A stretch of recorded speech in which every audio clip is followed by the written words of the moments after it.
తిరిగి BCN news కి స్వాగతం. తలసేమియా వ్యాధిగ్రస్తులకు రక్తదానం చేయడం ప్రాణదానంతో సమానమని రోటరీ క్లబ్ కోశాధికారి Bonda Venkata Subbarao, Inner Wheel Club నాయకురాలు సామంతపుడి మణి అన్నారు. భీమవరం టౌన్ రైల్వే స్టేషన్ రోడ్లోని ASN Raju trust thalassemia care సెంటర్లో 4 తలసేమియా బాధిత పిల్లలకు రక్తమెక్కించే కార్యక్రమాన్ని నిర్వహించారు. ఈ సందర్భంగా వారు మాట్లాడుతూ పేదరికంతో తలసేమియా వ్యాధితో బాధపడుతున్న పిల్లల బాధలు వర్ణనాతీతమని, అటువంటి వారికి రక్తదానం చేయడం గొప్ప విశేషమని అన్నారు. ప్రముఖ పిల్లల వైద్యులు డాక్టర్ జి రామకృష్ణంరాజు, డాక్టర్ చంద్ర, మెడికల్ ఆఫీసర్ దుర్గా ప్రసాద్ మాట్లాడుతూ తలసేమియా వ్యాధి పుట్టుకతోనే వస్తుందని అన్నారు. ట్రస్ట్ చైర్మన్ ఏఎస్ఎన్ రాజు, సంఘ సేవకులు చెరుకోడ రంగసాయి మాట్లాడుతూ ఈ రోజు 4 తలసేమియా వ్యాధి చిన్నారులకు రక్తమెక్కించే కార్యక్రమం జరిగిందని, ఒకరికి ప్లేట్లెట్స్ కూడా ఇవ్వడం జరిగిందన్నారు. ఏఎస్ఎన్ రాజు బ్లడ్ బ్యాంక్ వారు తలసేమియా వ్యాధి సెంటర్ ఒకటి ఏర్పాటు చేయడం జరిగింది. ఆయన సూర్యనారాయణ రాజు గారు ఎప్పటి నుంచో తలసేమియా వ్యాధికి బ్లడ్ సప్లై చేస్తూ మరి కలెక్షన్ చేసి ఇస్తున్నారు. అయితే ఒక 2 నెలల క్రితం ఒక తలసేమియా సెంటర్ పెట్టాలనే ఆలోచన వచ్చింది. దీనికి సంపూర్ణంగా అన్ని కాలేజీస్ అందరూ కూడా బ్లడ్ ఇవ్వడానికి రెడీగా ఉన్నారు. ఇక్కడ ప్రస్తుతం 60 మంది ఈ తలసేమియా వ్యాధిగ్రస్తులు బాలబాలికలు ఇక్కడ వైద్యం పొందుతున్నారు, రక్తం కూడా పొందుతున్నారండి. అయితే మరి మెడ్రాసు హాస్పిటల్ కూడా, ఎంజిఎం క్యాన్సర్ హాస్పిటల్ కూడా చంద్రశేఖర్ వర్మ గారు వారందరూ కూడా మీకు ఏం కావాలో మేము సంపూర్ణంగా సహకరిస్తామని చెప్పడం జరిగింది. నిజంగా ఇక్కడ తల్లిదండ్రులు ఆనందం చూస్తుంటే మరి వాళ్ళ ఆనందం కళ్ళల్లో చూస్తున్నాం మేము. ఇది జరుగుతున్న ప్రాణభిక్ష పెడుతున్నట్టుగా భావిస్తున్నాం. అటువంటి కేంద్రాన్ని మన భీమవరం ఉండటం మంచిదని తెలియజేసుకుంటూ ఇక్కడ పెద్దలంతా విచ్చేస్తున్నారు. ప్రతి శుక్రవారం కూడా ఇక్కడ ఈ తలసేమియా వ్యాధి బాలలకు ఇక్కడ ప్రాంతీయ భేదం లేకుండా కులమతాలకు అతీతంగా మరి బ్లడ్ సేకరించి వాళ్ళకి అందిస్తాం అనేది ఒక బ్రహ్మయజ్ఞంగా పాలవుతున్నాం. మరి చేస్తున్నటువంటి సూర్యనారాయణరాజు గారికి ప్రత్యేకంగా మన సంస్థల తరఫున ధన్యవాదాలు తెలియజేసుకుంటూ, భగవంతుడి యొక్క కృపా కటాక్షాలతోటి పిల్లలందరికీ కూడా భవిష్యత్తు బాగా ఉండాలని, వాళ్ళ యొక్క కాళ్ళ మీద నిలబడి వాళ్ళ జీవితాన్ని చక్కగా గమ్యం నేర్చుకోవాలనే వచ్చే సందర్భంలో పూర్వం అయితే చాలామందికి పోలియో ఎఫెక్ట్ అయ్యేది. ఆ పోలియో వల్ల పాపం వాళ్ళకి ఏంటంటే కొంత మార్పు జరిగి ఈవేళ ప్రస్తుతానికి మన భారతదేశం మొత్తాన్ని పోలియో అనేది లేకుండా ఎరాడికేట్ చేసినటువంటిది రోటరీ సంస్థ తరపున ప్రభుత్వం వారికి సహకారం చేశారు. అటువంటిది ఈవేళ అది రూపు మారిపోయింది. కానీ పిల్లలకి రకరకాలైనటువంటి చిన్న వయసులో రావటం అనేది సందర్భంగా జరుగుతుంది. వాళ్ళ యొక్క వాతావరణాలను బట్టి కానివ్వండి, పెంపకం పట్టినట్టు కానివ్వండి, రాకపోతే అక్కడ చుట్టూ ఉండేటటువంటి ఎన్విరాన్మెంట్ వాళ్ళు కానివ్వండి, తేడాలు రావటం జరుగుతూ వస్తాయి. ఆ జరిగిన దానికి ప్రభుత్వ పరంగా కానీ ప్రజలు ముఖ్యంగా సేవ చేసేటువంటి భావం కలిగినటువంటి ట్రస్ట్ తరపుగా కానీ అటువంటి సేవలు అందించేటటువంటి మంచి భావాలు కలిగినటువంటి వ్యక్తులు ఈ పిల్లలందరికీ కూడా మంచి ఆరోగ్యం కూడా పోస్తున్నారు. అటువంటి సంస్థకి ఇక్కడ మా భీమవరం తరపున ఏఎస్ఎన్ రాజు గారు, సూర్యనారాయణ గారు హెడ్గా ఉండి ఇక్కడ వాళ్ళని సపోర్ట్ చేసి దానికి మమ్మల్ని అందరినీ సమాయత్తం చేస్తున్న రంగసాయి గారు ఒక ఆయన ఉన్నారు. ఇప్పుడు ఈ థాలసీమియా అనేది ఎలా గుర్తించాలి, అసలు ఈ వ్యాధి ఎలా వస్తుంది అనేది ముందు ప్రజల్లో అవగాహన రావాలి. వస్తే దాన్ని నిర్మూలించడానికి, నివారించడానికి మనం జాగ్రత్తలు తీసుకోవచ్చు. ఈ థాలసీమియా అనేది ఒక రకమైన రక్తహీనత, అంటే రక్తం అనేది తగ్గిపోతూ ఉంటుంది. రక్తం విరిగిపోవడం, తగ్గిపోవడం. ఇది జెనెటికల్ వ్యాధి, అంటే జన్యుపరంగా వస్తుంది. ఇది ఎక్కువగా మేనరిక వివాహాలు, దగ్గర సంబంధాలు, ఆల్రెడీ తలసీమియా క్యారియర్ చేస్తున్న వాళ్ళు పెళ్లి చేసుకోవడం వల్ల వాళ్ళ దగ్గర నుంచి పిల్లలకి సంక్రమిస్తూ ఉంటుంది. సో అందుకని ఇది ముందుగా నివారించాలంటే ముందుగానే మనం మ్యారేజ్ చేసుకునేటప్పుడే తల్లిదండ్రులు ఇద్దరూ కూడా టెస్ట్ చేయించుకోవాలి ఈ వ్యాధి గురించి. ముందుగా ఇప్పుడు చాలా వరకు ఇప్పుడు మ్యారేజెస్ చేసుకుంటున్న వాళ్ళందరూ చాలా వరకు బ్లడ్ టెస్టులు చేయించుకునే అవగాహనలో ఉన్నారు. సో దీనికి కూడా టెస్ట్ చేయించుకోవాలి వాళ్ళు.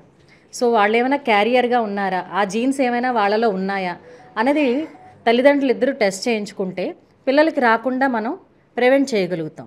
ఈ తలసేమియా వ్యాధికి నిజంగా ఇంత అవకాశం ఇచ్చిన మన జిల్లాలో ఏఎస్ఎన్ రాజు గారికి ప్రత్యేక కృతజ్ఞతలు తెలియజేస్తున్నాను. నిజంగా ఇది చాలా వండర్ఫుల్ అని నాకు ఈరోజు తెలిసింది, ఇంతకుముందు తెలియదు. మనం అందరం కలిపి అన్ని క్లబ్స్ తరపున, నాది సౌందర్య బ్యూటీ క్లినిక్, నా తరపున మనకి ఏమైనా ఇక్కడ సేవ చేయాలంటే మనం చేద్దామండి, సపోర్ట్ చేద్దాము. నిజంగా ఈ వ్యాధి అనేది చాలా బాధాకరమైంది. అది నిజంగా దీనికి సేవ చేయడం అనేది రాజుగారికి చాలా కృతజ్ఞతలండి అందరి తరపున తెలియజేస్తున్నాను. గత ప్రభుత్వం నిరుపేదలకు ఇచ్చిన జగనన్న కాలనీలో మౌలిక వస్తువులు కల్పించడంలో ప్రభుత్వాలు విఫలమయ్యాయని సిపిఎం జిల్లా కార్యదర్శి జేఎన్వి గోపాలన్ మండిపడ్డారు. శుక్రవారం ఉండి మండలం మహదేవపట్నం గ్రామానికి చేరుకున్న సైకిల్ యాత్ర బృందానికి సిపిఎం మండల కార్యదర్శి చీర్ల శేషు ఆధ్వర్యంలో నాయకులు ఘన స్వాగతం పలికారు.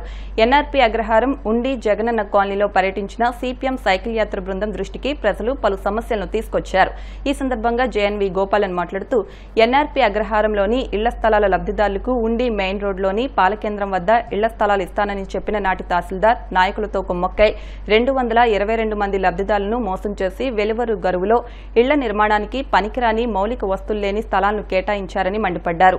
అదేవిధంగా ఉండి జగనన్న కాలనీలో సుమారు 653 మంది లబ్దిదారులకు స్థలాలు ఇవ్వగా మౌలిక వస్తువులు కల్పించకపోవడంతో కేవలం 50 మంది మాత్రమే ఇళ్ల నిర్మాణాలు పూర్తి చేశారని, ఇప్పటికీ సుమారు ఒక్కొక్కరు 15 లక్షల రూపాయల వరకు ఖర్చు చేసి ఇల్లు నిర్మించుకున్నారని, కానీ వారికి ఎటువంటి సౌకర్యాలు కల్పించలేదని మండిపడ్డారు. జగనన్న కాలనీలో ఇళ్ల స్థలాల లబ్దిదారులకు ఇళ్ల నిర్మాణానికి 5 లక్షల రూపాయలు ప్రభుత్వం కేటాయించాలని, మౌలిక వస్తువులు కల్పించాలని ఈ నెల 17వ తేదీన కలెక్టరేట్ వద్ద జరిగే నిరసన కార్యక్రమంలో జగనన్న కాలనీల ప్రజలు పాల్గొని కార్యక్రమాన్ని విజయవంతం చేయాలని ఆయన కోరారు. ఈ సైకిల్ యాత్రకు ప్రజా సంఘాల రాష్ట్ర నాయకులు వైరాము సంఘీభావంగా పాల్గొన్నారు. ఈ కార్యక్రమంలో సిపిఎం జిల్లా కార్యదర్శి వర్గ సభ్యులు బురుడి వాసుదేవరావు, కేవీపీఎస్ జిల్లా కార్యదర్శి క్రాంతిబాబు, ప్రజా సంఘాల నాయకులు మునుకోలు వైకుంఠరావు, జక్కంశెట్టి సత్యనారాయణ, ఆంజనేయులు, గొర్ల రామకృష్ణ, దనికొండ శ్రీనివాస్, కొట్టాడ వెంకటేశ్వరరావు, చీర్ల శ్రీనివాస్, రామకూరి వెంకటరత్నం తదితరులు పాల్గొన్నారు. గత వారం రోజులుగా కొనసాగుతూ ఉంది. మేము వందలాది కాలనీల్ని సందర్శించాం. వేలాది మంది ప్రజానీకంతో మాట్లాడాం. ప్రజలు, ముఖ్యంగా పేదలు తీవ్ర ఆవేదనతో ఉన్నారు. ప్రధానంగా దాదాపు జిల్లాలో 25,855 మందికి 2014-19 టైంలో కట్టుకున్న ఇళ్లకి ఇప్పుడు కూడా బకాయిలు రాలేదు. ఇది అత్యంత బాధాకరం. ప్రభుత్వం ఇచ్చే సహాయమే చాలా తక్కువ. ఆ సహాయం కూడా రాకపోవడం వల్ల అప్పులు చేసి వడ్డీలు కట్టలేక నానా ఇబ్బంది పడుతున్నారు. కాబట్టి తక్షణమే ఆ ఎన్టీఆర్ హౌసింగ్ స్కీమ్ కింద బకాయిలు 40,78 లక్షల రూపాయలు ఈ జిల్లాలో బకాయి ఉంది. దాన్ని విడుదల చేయమని చెప్పేసి ప్రభుత్వాన్ని డిమాండ్ చేస్తున్నాం. రెండో విషయం మాకు ప్రధానంగా మా దృష్టికి వచ్చింది ఏంటంటే, ఇళ్ల స్థలాలు ఇచ్చారు కొన్ని గ్రామాల్లో. ఆ ఇళ్ల స్థలాలు ఎక్కడ ఇచ్చారంటే, ఉదాహరణకి ఉండి మండలం ఎన్ఆర్పీ అగ్రహారంలో మనం ఇక్కడ ఉన్నాం. ఎన్ఆర్పీ అగ్రహారంలో ఇళ్ల స్థలాలు 222 మందికి మహదేవపట్నం గ్రామంలో ఇచ్చారు. వీళ్ళందరూ కూడా మండల కేంద్రానికి సమీపంలో మండల కేంద్రంలో ఉన్నారు. వీళ్ళని తీసుకెళ్ళి ఇంకా వెనక్కి ఇస్తే వీళ్ళెవరు కూడా ఇళ్ల స్థలం అవసరం, సొంత ఇల్లు కావాలని కోరుకుంటున్నారు. వెంటనే వీళ్ళు అప్పుడే అభ్యంతరం పెట్టారు. మాకు అంత దూరం ఇస్తే మాకు నివాస యోగ్యం కాదు, మా గ్రామంలో మాకు ఇవ్వండి, మా గ్రామంలో ప్రభుత్వ భూమిని చూపిస్తామని చెప్పినప్పటికీ కూడా ప్రభుత్వ భూమిని ఇక్కడ ఇవ్వడానికి ఇష్టపడక ఎక్కడో కొనుగోలు చేసిన భూమిని ఇచ్చారు. మరి కొనుగోలు చేయడంలో మహత్యం ఏంటో అర్థం కాకుండా పరిస్థితి ఉంది. అందువల్ల మేము ఆ పట్టాలు మహదేవపట్నం గ్రామస్తులకి ఇచ్చి ఇక్కడ ఈ స్థల సేకరణ చేసి ఇక్కడ స్థలం ప్రభుత్వ భూమి ఉంది కాబట్టి ఇక్కడ ఇవ్వాలని చెప్పేసి మేము కోరుతా ఉన్నాం. విస్తారంగా కనబడుతున్నారు. ప్రభుత్వం ఇవాళ మేము 3 సెంట్లు గ్రామాల్లో ఇస్తాం, 2 సెంట్లు పట్టణాల్లో ఇస్తామని చెప్పింది. కానీ బడ్జెట్లో ఎక్కడ కూడా ఎన్ని ఎకరాలు కొంటారో, ఎంత డబ్బు కేటాయిస్తున్నారో బడ్జెట్లో ఎక్కడ కూడా కేటాయింపులు లేవు. మరి ఇప్పుడు వయసు చూస్తూ ఉంటే మనకు అర్థమవుతుంది ఏ వయసుకు వచ్చారు ఆవిడ. ఇప్పటి వరకు అనేక సందర్భాల్లో ఆవిడ ఇళ్ల స్థలం కోసం పెట్టుకుంటే ఇప్పటికి కూడా స్థలం ఇవ్వకపోతే అది ఏ ప్రభుత్వం అయినప్పుడు కూడా మీరు పరిపాలించి ఏంటి ఉపయోగం? ఇవాళ ఒంటరి మహిళ కావచ్చు, గతంలో భర్త ఉండొచ్చు, భర్త ఉన్నప్పుడు రాలేదు, ఒంటరి మహిళగా ఉన్నప్పుడు రాలేదు, వాళ్ళ కూతురికి రాలేదు. మరి ఇళ్ల స్థలాలు ఇవ్వకపోతే, ఇటువంటి వారికి ఇవ్వకపోతే, నోరు వాయులేని వాళ్ళకి ఇవ్వకపోతే వాళ్ళు ఎలా జీవిస్తారు? వాళ్ళు ఇటు వారికి కూడా ఇళ్ల స్థలాలు ఇవ్వాలని చెప్పేసి ప్రభుత్వాన్ని డిమాండ్ చేస్తున్నాం. ఇటువంటి అన్ని సమస్యల మీద కూడా మేము సోమవారం నాడు 17వ తారీఖున కలెక్టరేట్ వద్ద ధర్నా చేయబోతున్నాం. ఈ ధర్నా కార్యక్రమంలో స్థలాలు రావాల్సిన వాళ్ళు, అలాగే హౌసింగ్ బకాయిలు రావాల్సిన వాళ్ళు, అలాగే సొంత గ్రామంలో స్థలాలు కావాల్సిన వాళ్ళు, ఇతర అలాగే కాలనీలో రోడ్లు, డ్రైన్లు, లైట్లు, మంచినీరు ఇటువంటి మౌలిక సౌకర్యాలు కావాల్సిన వాళ్ళు మీరందరూ కూడా పెద్ద ఎత్తున కలెక్టర్ గారి ఆఫీస్కి సోమవారం నాడు తరలి రావాలని చెప్పేసి సందర్భంగా విజ్ఞప్తి చేస్తా ఉన్నాం. వీళ్ళకి 220 మందికి గ్రామంలో ఇళ్ల స్థలాలు ఇచ్చారు. కానీ ఉపయోగం లేనటువంటి ఇళ్ల స్థలాలు ఇచ్చారు. ఇక్కడ దగ్గరలో కోత దూరంలో పాల కేంద్రం అక్కడ ఉంది, సుమారు 2 ఎకరాల స్థలం ఉంది. అక్కడ ఈ కాలనీకి సంబంధించినటువంటి ప్రజలందరూ కూడా ఈ 6 ఎకరాల భూమిని కానీ ఇస్తే ఎవరికి ఎలాంటి ఇబ్బంది లేదు. ప్రభుత్వానికి కూడా రూపాయి కూడా భారం పడే పరిస్థితి లేదు. అందరికీ 3 సెంట్ల కాడకి స్థలం ఇవ్వచ్చు. కాబట్టి ప్రభుత్వం ఈ విషయాల మీద వెంటనే చర్యలు తీసుకోవాలని కోరుతున్నాం. అనారోగ్య సమస్యగా మారుతున్న ప్లాస్టిక్ ను నిషేధించడం మనందరి బాధ్యత అని హోల్సేల్ ప్లాస్టిక్ డిస్ట్రిబ్యూటర్ అసోసియేషన్ సభ్యులన్నారు. భీమవరం ఛాంబర్ ఆఫ్ కామర్స్ భవనంలో శ్రీ విజ్ఞాన వేదిక ఆధ్వర్యంలో ప్లాస్టిక్ నిషేధంపై హోల్సేల్ ప్లాస్టిక్ డిస్ట్రిబ్యూటర్ అసోసియేషన్ సభ్యులతో అవగాహన సదస్సు నిర్వహించారు. సభ్యులు కార్తీక్, ప్రవీణ్, బాలాజీ, తాడికృష్ణ మాట్లాడుతూ భీమవరంలో ఇప్పటికే ప్లాస్టిక్ ను నిషేధించడం జరిగిందని, రానున్న రోజుల్లో పూర్తిగా ప్లాస్టిక్ ను నిషేధిస్తారని అన్నారు. బయోలైట్ సంస్థ మేనేజింగ్ డైరెక్టర్ కటారి దిలీప్ మాట్లాడుతూ జిల్లా కలెక్టర్ ప్లాస్టిక్ రహిత సమాజం కోసం ఎంతో కృషి చేస్తున్నారని, వీరికి తమ సంపూర్ణ సహకారం అందిస్తున్నామని, ప్లాస్టిక్ వస్తువులకు ప్రత్యామ్నాయంగా జిల్లా అంతటా వస్తువులను సరఫరా చేస్తున్నామని అన్నారు. నిర్వాహకులు చెరుకోడ రంగసాయి, కంతేటి వెంకటరాజు మాట్లాడుతూ ప్లాస్టిక్ వాడకాన్ని నిషేధించాలని విస్తృతంగా ప్రచారాలు చేస్తున్నామని అన్నారు. అనంతరం ప్రతిజ్ఞ నిర్వహించారు. కార్యక్రమంలో హోల్సేల్ ప్లాస్టిక్ డిస్ట్రిబ్యూటర్ అసోసియేషన్ సభ్యులు పాల్గొన్నారు. భీమవరం పట్న వ్యాపారస్తులకి, ప్లాస్టిక్ డీలర్స్కి, అలాగే జిల్లా కలెక్టర్ గారు ఆదేశాల ప్రకారం వాళ్ళు ఫైనల్గా నిషేధానికి ఒప్పందం మా కట్టెట్టి వెంకటరాజు గారు ముఖ్య అతిథిగా, అలాగే ఛాంబర్ ఆఫ్ కామర్స్ సెక్రటరీ ఎంపీసారు, అలాగే ఆఫీస్ తరఫు నేను ఇక్కడికి ఫైనల్గా నిషేధం కోసం, ప్లాస్టిక్ నిషేధం వరకు ఇవి మన డీలర్స్ తోటి ఫైనల్గా జీరో ప్లాస్టిక్ భీమవరం అనే ఒక అంశం మీద చర్చలు జరిగినాయి. జిల్లా కలెక్టర్ గారు మన సదలవాడ నాగవాణి గారికి, అలాగే మా special officer and joint collector మన రాహుల్ కుమార్ రెడ్డి గారు ఒక ఆదేశాలు, గవర్నమెంట్ ఆఫ్ ఆంధ్రప్రదేశ్ జీవోస్ అలాగే ఆదేశాల ప్రకారం ఈరోజు ఈ ఆదర్శ పశ్చిమ గోదావరి ఆదర్శంగా ప్లాస్టిక్ నిషేధం మీద, సింగిల్ యూజ్ ప్లాస్టిక్ నిషేధం మీద మన భీమవరం పట్టణాన్ని ముందుగా వరుసలో దీన్ని నిషేధించి, అలాగే తాడేపల్లిగూడెం, తలుపు, అలాగే మనకి నరసాపురం 6 యూఎల్బీలు ఇవి మన ఆదర్శంగా తీసుకుని వాటిని కూడా త్వరితగతిలో నిషేధిస్తే మనకి 100% భీమవరం పట్టణం ఇక్కడ సంతృప్తిగా నిషేధంలో అమలు జరుగుతుంది. ప్లాస్టిక్ నిషేధం కోసం మన జిల్లా హెడ్ క్వార్టర్స్ అయినటువంటి భీమవరంకి తీసుకురావటం, దానికి సంబంధించి ఆల్రెడీ మా ఛాంబర్ ఆఫ్ కామర్స్లో ఇంతకుముందు అవగాహన సదస్సులు పెట్టడం జరిగింది. దానికి వ్యాపారస్తుల తరపున మేమందరం కూడా కట్టుబడి ఉంటామని చెప్పి మాట ఇవ్వడమే కాకుండా గత 2 నెలల నుంచి పూర్తిగా ప్లాస్టిక్ నిషేధాన్ని మేమందరం కట్టుబడమే కాకుండా ఈ రోజున మళ్ళీ మన కంటేటి వెంకటరాజు అధ్యక్షున ఈరోజు ఛాంబర్ ఆఫ్ కామర్స్లో కేవలం డిస్పోజల్ షాప్ అందరం కలిసి మళ్ళీ పూర్తిగా 1 టైం యూజ్ ప్లాస్టిక్ అన్నిటి కూడా నిషేధిస్తూ మేము ముందు వ్యాపారస్తులు ఫస్ట్ సిటిజన్స్ కింద వ్యాపారస్తుల తర్వాత ముందు సిటిజన్ తర్వాత వ్యాపారస్తులు అనుకుంటూ మేము అందరం కూడా పూర్తి సహకారం ఇస్తామని చెప్పి పూర్తిగా సహకరిస్తూ మాకు ఈ అవకాశం మీ అందరికీ ఒకసారి ధన్యవాదాలు తెలుపుకుంటాం. పశ్చిమ గోదావరి జిల్లాలో మన కలెక్టర్ గారు తీసుకున్నటువంటి నిర్ణయానికి, మరి అధికారులు తీసుకున్నటువంటి నిర్ణయానికి వ్యాపారస్తులందరూ కూడా ముందుకొచ్చి మేము కూడా ఈ సమాజంలో మేము కూడా మనుషులే కాబట్టి మాకు అవసరం ఉంది కాబట్టి మేము అధికారులు తీసుకున్నటువంటి నిర్ణయానికి ప్లాస్టిక్ నిషేధం అనేటువంటి కార్యక్రమంలో మేము కూడా భాగస్వాములు అవుతామని చెప్పి ఈరోజు హోల్సేలర్స్ అసోసియేషన్ అంతా కూడా ఈరోజు ఇక్కడ ఛాంబర్ ఆఫ్ కామర్స్లో plastic dealers association, wholesale dealers అందరూ కూడా సమావేశం ఏర్పాటు చేసుకోవడం జరిగింది. భీమవరం మెంటేవారి తోటలోని శ్రీ బాలత్రిపుర సుందరి అమ్మవారికి పౌర్ణమిని పురస్కరించుకుని 9 రకాల పుష్పాలతో నవావర్ణార్చన నిర్వహించారు. ఆలయ అభివృద్ధి కమిటీ ఆధ్వర్యంలో పట్టణానికి చెందిన గణేశుల ఆనంద్, ఉమాదేవి దంపతులు, అంతఃపురం నానిచ్చే అర్చకులు కొమ్ము శ్రీనివాస్ అమ్మవారికి ప్రత్యేక పూజలు, అభిషేకాలు నిర్వహించారు. అనంతరం 9 రకాల పుష్పాలతో నవావర్ణార్చన, కుంకుమార్చన, హోమం నిర్వహించారు. అనంతరం అమ్మవారికి ప్రత్యేక అలంకరణ చేశారు. అధిక సంఖ్యలో భక్తులు అమ్మవారిని దర్శించుకున్నారు. ఆలయ కమిటీ సభ్యులు, బాలత్రిపుర సుందరి మహిళా సేవా సంఘం సభ్యులు పాల్గొన్నారు. విజయ కనకదుర్గ శ్రీచక్ర సహిత బాలాత్రిపుర అమ్మవారి ఆలయంలో ఈరోజు రాత్రిగల పౌర్ణమి సందర్భంగా అమ్మవారికి విశేషంగా పూజా కార్యక్రమాన్ని కూడా నిర్వహించడం జరుగుతున్నాయి. మౌలం దేవస్థాన వేద పండితులు శ్రీహనద్ గారి గురువు గారి చేత నవాబార్చన శ్రీచక్రార్చన పూజా కార్యక్రమాన్ని నిర్వహించడం జరుగుతుంది. ఈ రోజున ఈ పౌర్ణానికి గణేష్ ఆనంద్ గారు ఉమాదేవి గారి దంపతులు వారి కుటుంబ సభ్యుల చేత అమ్మవారికి ఈరోజు పూజా కార్యక్రమాలు నవాబార్చన శ్రీచక్రార్చన కుంకుమార్చన హోమం నిర్వహించబడుతోంది. అలాగే ప్రతి నెల కూడా లీలా శివనాథ్ ధనరాజు నానిగారు వారిచే అమ్మవారికి ఆవుపాలతో అభిషేకం, అలాగే భక్తులందరూ కూడా అమ్మవారిని దర్శించి అమ్మవారికి అనుగ్రహాన్ని పొందవలసిందిగా కోరుతున్నాం. 17వ తారీఖు సోమవారం నుంచి 10th క్లాస్ విద్యార్థుల పరీక్షల సందర్భంగా శనివారం నాడు దాతలు భక్తుల సహకారంతో 2000 పెన్నులతో అమ్మవారికి అలంకరణ చేస్తాము.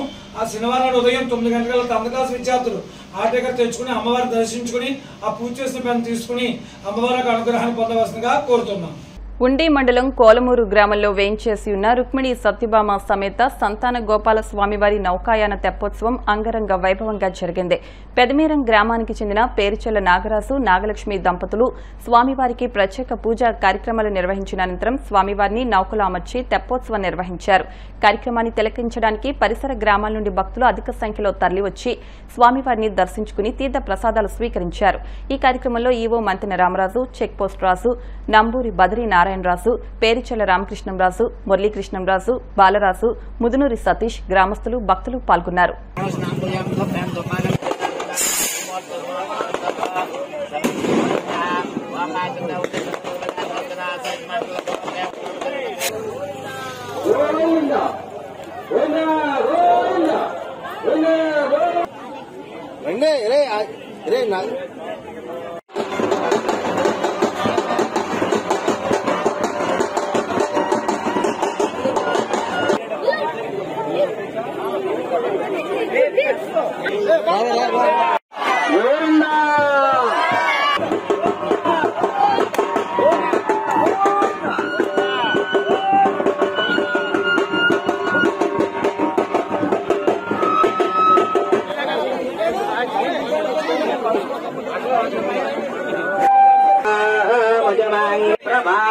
स्वामं स्वस्पये स्वस्या आदित्यासो भवन्तुनः ॐ शान्ति शान्ति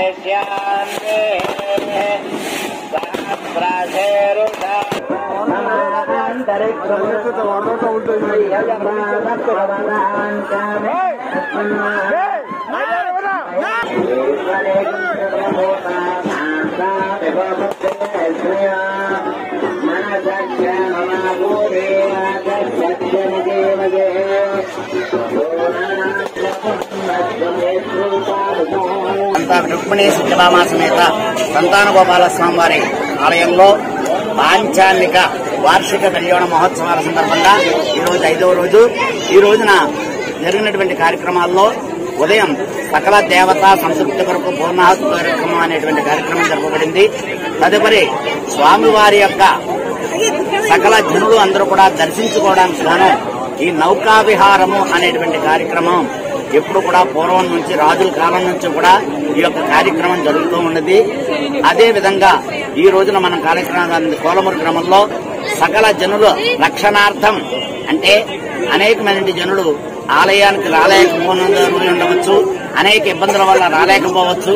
అటువంటి ఇబ్బందులన్నీ కూడా కలగకుండా స్వామివారిని దర్శించాలి అనే సందర్భంగా ఈ తెప్పోత్సవం అనేటువంటి కార్యక్రమాన్ని జరపబడుతుంది.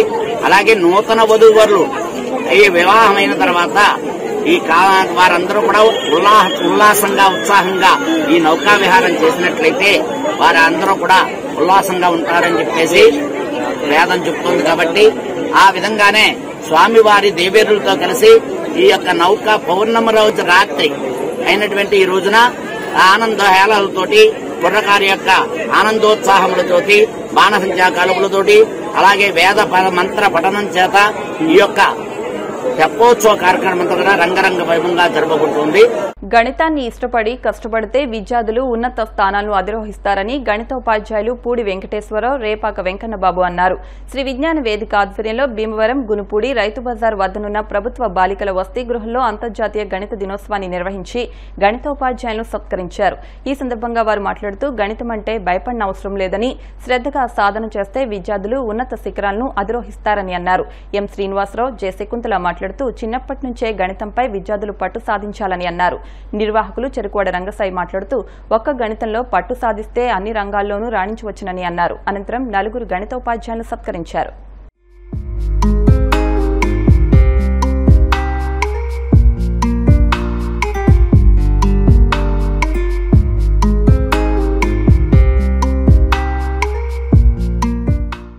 సృజనాత్మకతని రేకెత్తించడం, అలాగే కళలను కూడా వాటిలో కూడా వీటిని మ్యాథమెటిక్స్ని విరివిగా ఉపయోగించడం దీని యొక్క ముఖ్యమైన లక్ష్యం. అలాగే విద్యార్థులందరూ కూడా చిన్నప్పటి నుంచి గణితం పట్ల ఆసక్తిని పెంపొందించుకుంటే మీరు ఖచ్చితంగా పెద్ద అయిన తర్వాత ఉన్నత స్థితికి ఖచ్చితంగా వెళ్తారు అని సందర్భంగా మీకు తెలియజేస్తున్నాం. భారతీయ గణిత శాస్త్రవేత్తలు అనేక మంది ఉన్నారు. వారిలో ఆర్యభట్ట, అలాగే శ్రీనివాస రామానుజన్, అలాగే మన తెలుగువారైన ఒక ఆయన ఉన్నారు, ప్రొఫెసర్ సిఆర్ రావు, కళ్యంపూడి రాధాకృష్ణారావు గారు. ఆయన 2023 సంవత్సరంలో ఇంటర్నేషనల్ ప్రైజ్ ఇన్ స్టాటిస్టిక్స్ అవార్డుని పొందారు. ఆయన 102 సంవత్సరాలు జీవించారు. ఆయన మన తెలుగువాడు అవడం మనందరికీ కూడా గర్వకారణం. మీరంతా కూడా చక్కగా గణిత శాస్త్రవేత్తల్ని మీరు ఆదర్శంగా తీసుకోవాలి. గణితాన్ని ఇష్టపడాలి. ఇష్టపడితే మనం మీట్లో తేజస్ కనిపిస్తుంది, అన్నిట్లోనూ చురుగ్గా ఉండగలుగుతావు, నువ్వు అనుకున్నది సాధించగలుగుతావు. మనం గణితాన్ని ఏదో కంటతా పట్టుకోకుండా ప్రయోగరీత్యా చేసుకోవాలి. ఇప్పుడు త్రిభుజంలో 3 కోణాలు మొత్తం అనుకో, ఆ త్రిభుజంలో 3 కోణాలని మనం ఒక పేపర్ కట్ చేసుకుని అవి 180 అయినయా రాలేదా, అలాంటి ప్రయోగాత్మకంగా కూడా గణితం చేసుకోవచ్చు. మీరు అలా చదువుకోగలిగితే కనుక, నేర్చుకోగలిగితే మీకు గణితం ఆసక్తి వస్తుంది. మీరు ఏదనుకున్నారో, ఇప్పుడు ఏది ఉన్నత చదువులు చదువుకోవాలనుకున్నా గణితం లేకుండా జరగదు. ఒక్క క్షణం గణితం అనేటువంటి పదాన్ని ఉపయోగించుకోకుండా జరగదు. అలాంటి గణితాన్ని ఇంట్రెస్ట్గా చదువుకోండి, మీ జీవితం చాలా బాగుంటుంది. ఈ గణిత శాస్త్రవేత్తల్లో మీ అమ్మగారు ఉన్నారు, మీ నాన్నగారు ఉన్నారు, మీ తాత ఉన్నారు, మీ అమ్మమ్మ ఉన్నారు.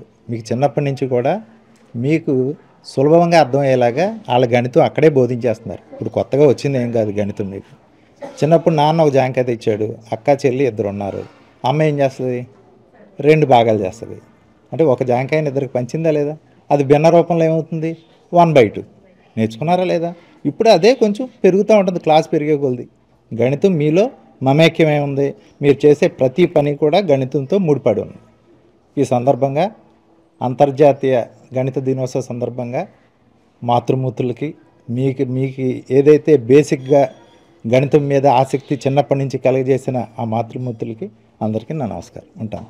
నేను నన్ను మిమ్మల్ని చూసుకుంటాను, మీలో నన్ను చూసుకుంటాను అనమాట. నేను స్కూల్లో ఎప్పుడు కూడా పిల్లల్లో నన్ను చూసుకుంటాను. ఎందుకంటే నేను కూడా ఎక్కడో మారుమూల వ్యవసాయ కుటుంబంలో చాలా ఇబ్బందులు పడుతూ చదువుకున్నాను. స్కూల్కి వెళ్ళి ప్రాథమిక పాఠశాలలో, అట్లాగే యూపీ స్కూల్లో, గవర్నమెంట్ స్కూల్స్లోనే 3 కిలోమీటర్స్ 4 కిలోమీటర్స్ నడిచి వెళ్ళి చదువుకున్నాను నేను. నాకు మ్యాథ్స్ అంటే చాలా, సార్లు అంటేనే చాలా భయం. అట్లాంటి మ్యాథ్స్ సార్ అంటే ఇంకా భయం. అయినా సరే ఇష్టం అనమాట నాకు మ్యాథ్స్ అంటే. నేను యావరేజ్ స్టూడెంట్ నేను స్కూల్లో, కానీ ఆ ఇష్టంతో నేను 10th క్లాస్ అయిపోయాక వదిలేయచ్చు. కానీ మ్యాథ్స్ గణితం అంటే ఉన్న ఆసక్తి వల్ల నేను ఇంటర్, డిగ్రీ అన్నీ కూడా మ్యాథమెటిక్స్లో చేసి ఈవేళ నేను మ్యాథమెటిక్స్ టీచర్ని అయ్యాను. మరి మ్యాథ్స్ చెప్పడం అంటే నాకు చాలా ఇష్టం. అలాగే ఈజీగా ఎలా నేర్చుకోవాలనేది మీరు తెలుసుకుంటే, మాస్టర్ చెప్పినట్టు కష్టపడుతూ ఇబ్బంది పడుతూ అమ్మో అనుకుంటూ చేయిస్తే మనకి అన్నీ కష్టమే. ఏం పర్లేదు నేను చేయగలను అనుకుంటే ఇవాళ టీచర్స్ మీతో ఫ్రెండ్లీగా ఉంటూ చక్కగా చెప్తారు మీకు అన్ని డౌట్స్ కూడా. వార్తలు ముగించే ముందు ముఖ్యాంశాలు మరొకసారి. ఢిల్లీలో జరిగిన రోడ్డు ప్రమాదంలో గాయపడిన కేంద్ర మంత్రి శ్రీనివాస్ వర్మను పరామర్శించిన రాష్ట్ర వైద్య ఆరోగ్య శాఖ మంత్రి Satyakumar Yadav, deputy speaker Raghuram Krishnamraju, PSC chairman Anjubabu, TDP polit bureau సభ్యురాలు సీతారాం లక్ష్మి. భీమవరంలో ఘనంగా డిఎన్ఆర్ లా కళాశాల వార్షికోత్సవ వేడుకలు.